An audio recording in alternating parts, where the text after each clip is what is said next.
Hello বন্ধুরা, ভারতীয় cricket যখন সেকেন্ড টি-20 ওয়ার্ল্ড কাপ চ্যাম্পিয়নে আনন্দে আত্মহারা, ঠিক সেই সময় সেই আনন্দে একটুখানি নুন ছিটিয়ে দিলেন ভারতীয় ক্রিকেটের দুই লিজেন্ড বিরাট কোহলি এবং রোহিত শর্মা।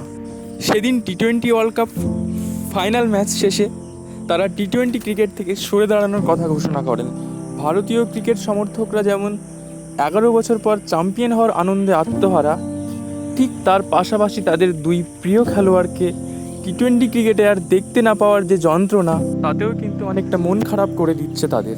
বিরাট কোহলি তার ক্রিকেট ক্যারিয়ারে 117 ইনিংসে 1188 রান করেন তিনি, এবং রোহিত শর্মা 151 ইনিংসে 4231 রান করেন তিনি তার ক্রিকেট ক্যারিয়ারে। শেষ টি-20 বিশ্বকাপ ফাইনাল ম্যাচে বিরাট কোহলি নিজের জাত চিনিয়ে গেলেন। আর মহান প্লেয়ারদের বিদায় হয়তো এইভাবেই মানায়। বিরাটের মতো মহান আর কোথায় পাবেন? সেদিন ফাইনাল ম্যাচ শেষে বিরাট কোহলি এবং রোহিত শর্মার অবসর ঘোষণার পর ভারতীয় কোচ রাহুল দ্রাবিড় বলেন, কোহলি এবং রোহিতের অভাব আমরা অনুভব করব। মানুষ হিসেবে ওরা আমাদের বারবার বিস্মিত করেছে।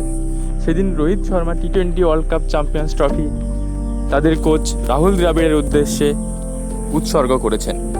সেদিন রোহিত শর্মা এবং বিরাট কোহলির অবসর ঘোষণার পরেই স্যার জাদেজাও ক্রিকেট টি-20 থেকে অবসর কথা ঘোষণা করে দেন।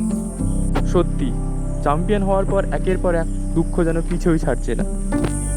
টি-20 ক্রিকেটে কিন্তু স্যার জাদেজার অবদান ভুলবার নয়। তার স্পিন বোলিং এবং তার ব্যাটিং আমাদের মনোমুগ্ধ করে তুলেছে। তবে এইটুকু বলবো, বিরাট কোহলি, রোহিত শর্মা এবং রবীন্দ্র জাদেজা, আপনারা টি-20 ক্রিকেটকে অনেক দিয়েছেন। টি-20 ক্রিকেটে আপনাদের অনেক মিস করব। ভালো থাকবেন, সুস্থ থাকবেন, ধন্যবাদ।